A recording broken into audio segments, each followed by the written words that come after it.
우리 하나님 말씀은 마태복음 21장 1절로부터 12절까지 말씀입니다. 마태복음 21장 1절로부터 11절까지 말씀. 우리 한 목소리로 합독을 하도록 하겠습니다. 그들이 예루살렘에 가까이 가서 감난산 벳박에 이르렀을 때에 예수께서 두 제자를 보내시며 이르시되 너희는 맞은편 마을로 가라.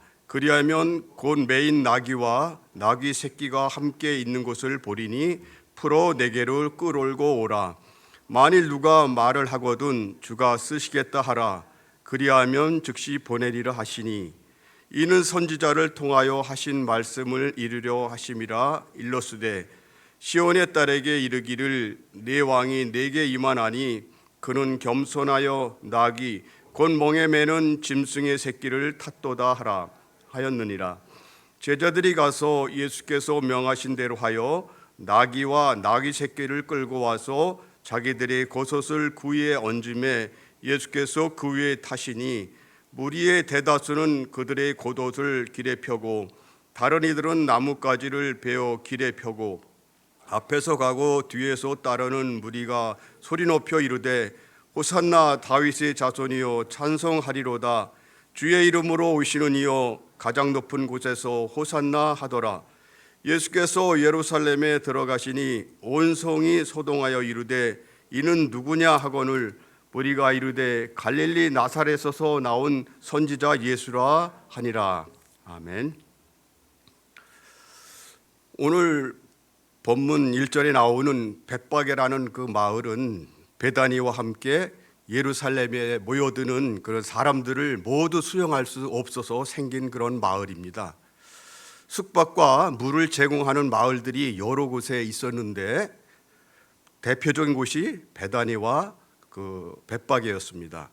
감난산, 그 올리브산은 해발 814m의 산으로 서쪽으로는 겟세마네 동산이 있고 동쪽으로는 벳박에 베다니 마을이 있습니다. 성지 순례자들의 대부분은 종려 주일길을 걷게 됩니다. 벳박의 교회에서 출발하여 수령 2000년이나 되는 올리브 나무가 있는 겟세마네 기념교회, 만국교회라고 하죠. 거기를 거쳐 기드론 골짜기를 건너 예루살렘 성을 입성하게 됩니다. 거리는 약 1.6km 정도로 거의 내리막길을 걸으면서 나귀 타고 예루살렘 입성하신 예수님을 묵상하며 걷는 길이라서 많은 것을 생각하게 하는 그런 순례 코스입니다. 그런데 오늘 본문에 나타난 예수님의 모습이 공생애를 사시며 보여주셨던 것과는 사뭇 다릅니다. 공생애를 사실 때 예수님은 많은 표적과 기사를 행하셨지만 제자들에게는 늘 다른 이에게는 알리지 말라고 당부하셨습니다. 마가복음 7장 36절을 보면 듣지도 못하고 말하지 못하는 그런 사람을 고쳐주시기 위해 이 일을 아무에게도 말하지 말라고 명하셨습니다. 마태복음 17장 9절에서는 인자가 죽은 자 가운데서 살아나기 전에는 본 것을 아무에게도 이르지 말라고 하셨고, 요한복음에서도 여러 번 내 때가 이르지 아니하였다라는 표현으로 철저하게 자신을 감추려 하셨습니다. 그런데 예루살렘에 입성하실 때에는 도리어 자신을 드러내는 장면이 나옵니다.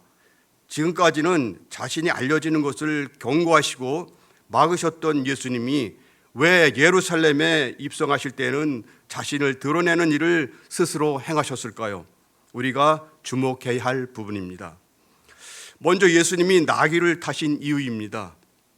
오늘 본문 1절에서 3절까지 말씀입니다. 그들이 예루살렘에 가까이 가서 감난산 벳박에 이르렀을 때 예수께서 두 제자를 보내시며 이르시되 너희는 맞은편 마을로 가라. 그리하면 곧 매인 나귀와 나귀 새끼가 함께 있는 곳을 보리니 풀어 내게로 끌고 오라. 만일 누가 무슨 말을 하거든 주가 쓰시겠다 하라. 그리하면 즉시 보내리라 하시니.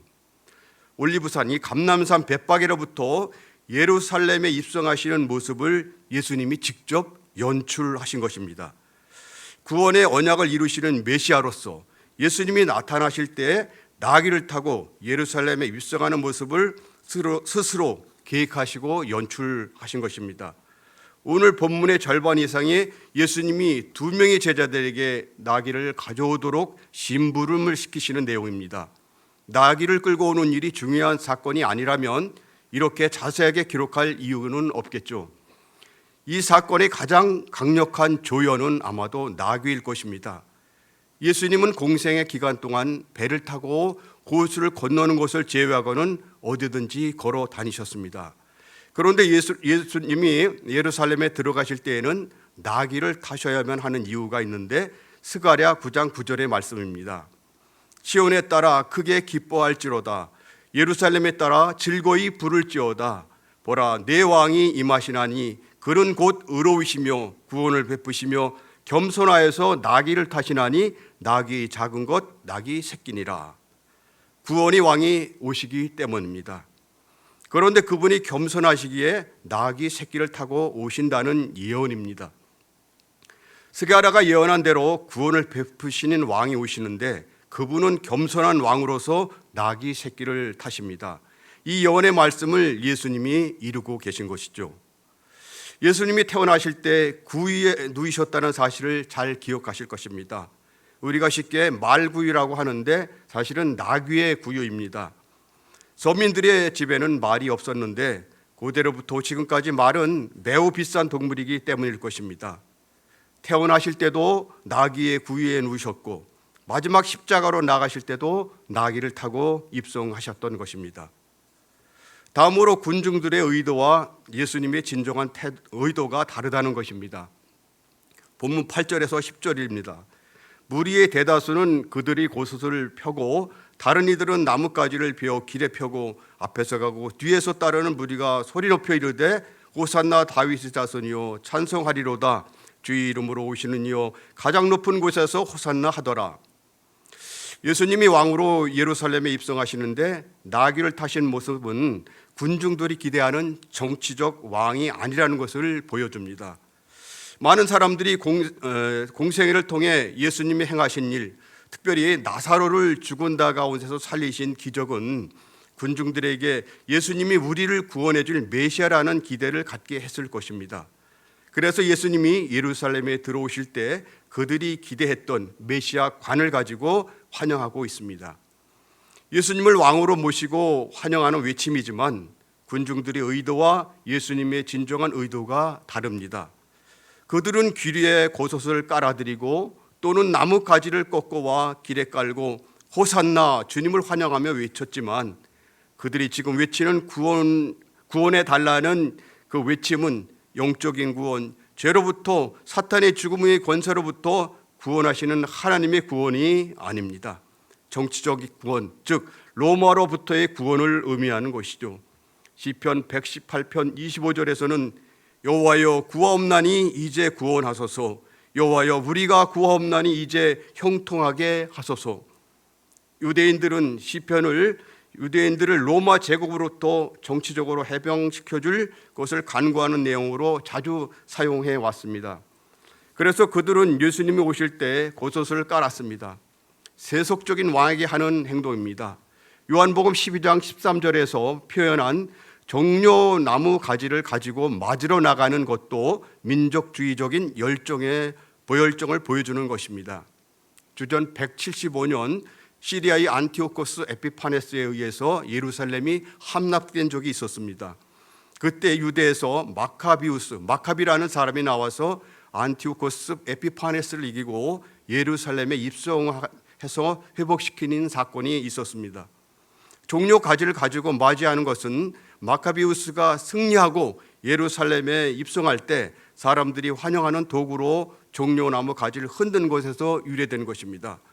마카비우스를 환영할 때 종려나무 가지를 흔든 것처럼 예수님이 예루살렘에 입성하는 것을 로마 제국으로부터의 구원이라고 생각했던 것입니다.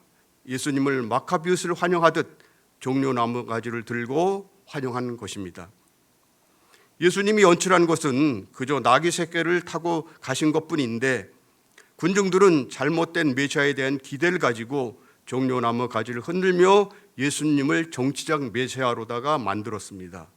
그러나 예수님의 의도는 철저하게 구약에 나타난 그런 예언을 이루는 것뿐이었습니다.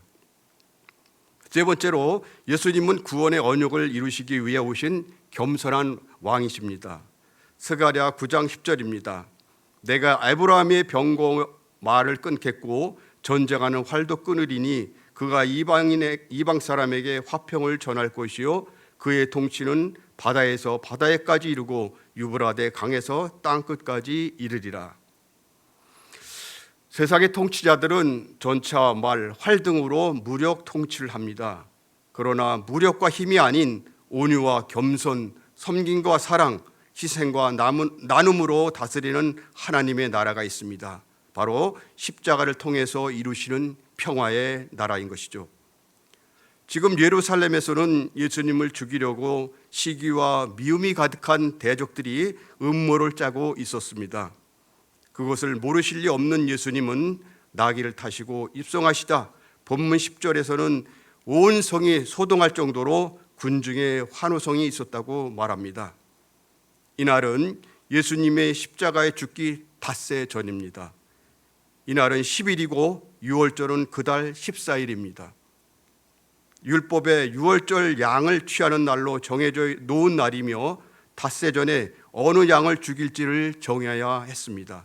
그것이 율법책에 정해져 있었으며 그렇게 보면 이 사건 자체가 예수님이 6월절 어린 양으로 정해진 것입니다. 이제 말씀을 맺겠습니다. 예수님은 구원의 언약을 이루시기에 오신 겸손한 왕이십니다. 예수님 입성 앞에서 우리는 어떻게 반응해야 할까요? 군중들이 외쳤던 호산나를 우리도 외쳐야 할 것입니다. 그들은 정치적 압제로부터 구원해 달라고 외쳤지만 우리는 우리를 얽어 매이고 있는 죄로부터 구원해 달라고 호산나를 외쳐야 할 것입니다. 상황과 환경에 따라서 합리화시키는 변덕스러운 믿음에서 구원해 달라고, 또한 헛된 영광을 구하는 탐욕에서 구원해 달라고 외쳐야 할 것입니다. 군중들은 옥과 나무가지를 깔아 예수님을 세속적인 통치자로 대접했지만 예수님의 발 앞에 깔아 드려야 할 것은 우리의 염려, 근심, 죄와 허물일 것입니다. 그것들을 예수님 발 앞에 내어드려 모든 죄를 짓밟고 승리하신 승리자 예수님께 찬양과 영광을 올려드려야 할 것입니다. 그 겸손하신 왕 예수님은 다시 이 땅에 임하실 것입니다. 그날을 사모하며 준비하는 우리 모두가 되시기를 소망합니다. 기도하겠습니다. 사랑의 하나님 아버지, 지금 사순절을 보내는 가운데 종려주의를 앞두고 어린 나귀를 타신 겸손한 왕이신 예수님의 모습을 그려보면서 그 의미를 묵상합니다. 올리브산 벳바게로부터 예루살렘 입성까지 스스로 기획하시고 예언의 말씀을 성취하신 예수님께 진심으로 감사드립니다. 수많은 군중들은 정치적 압제로부터 구원해달라고 호산나를 외쳤지만 타는 목마름으로 은혜를 간구하고 있는 우리들을 변덕스러운 믿음, 헛된 영광을 구하는 탐욕에서부터 구원해 주시옵소서. 그리고 예수님 발 앞에 우리의 염려, 근심, 죄와 허물을 깔아드리오니 모든 죄를 짓밟아 승리하신 것처럼 사죄받은 은혜를 따라 일평생 주님을 찬양하게 하여 주옵소서. 예수님의 이름으로 기도합니다. 아멘.